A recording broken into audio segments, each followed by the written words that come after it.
নমস্কার বন্ধুরা, কেমন আছে সবাই? তোমাদের ভালোবাসায় আমিও ভালো আছি। আজ সন্ধ্যায় মনে হচ্ছে কিছু মিষ্টি মিষ্টি খাই। ভাবছি কি বানাবো। যেই ভাবা সেই কাজ। ঘরে তো মোটামুটি সব কিছুই আছে, তাহলে আজ পুলি পিঠে বানানো যাক। দেখো আমি কিভাবে বানাই।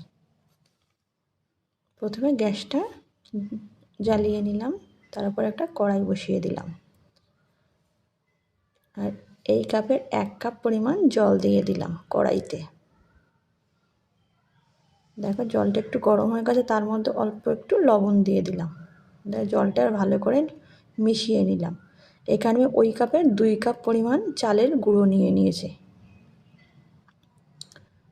দেখো জলটা বেশ গরম হয়ে গেছে, এবার আমি ওই জলের মধ্যে চালের গুঁড়োটা দিয়ে দিলাম।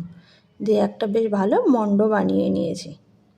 আর নারকেলের পুরটা আমি আগে থেকেই বানিয়ে রেখেছি।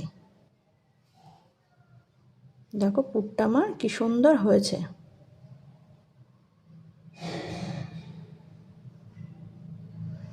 তারপর ওই মণ্ড থেকে ছোট্ট ছোট্ট গোল গোল করে লেচি কেটে নিয়েছি।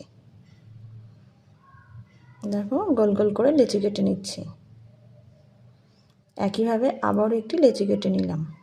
এবার হাতে একটু ময়দা মেখে নিলাম, নিয়ে ওই লেচিটা একটা গোল বাটির আকারে বানিয়ে নিতে হবে।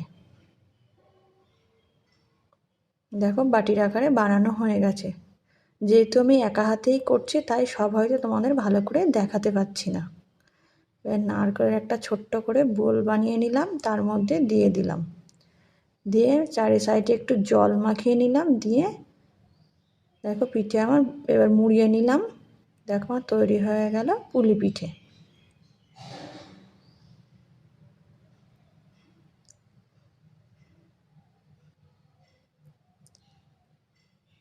দেখো একইভাবে আমি অনেকগুলো পিঠে বানিয়ে নিয়েছি।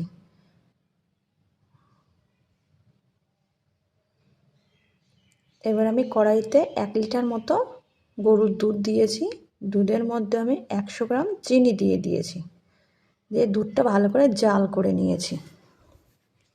জাল করার পরে দুধটা বেশ ভালো ঘন হয়ে এসেছে, তার মধ্যে একটা একটা করে পিঠে আমি ছেড়ে দিলাম।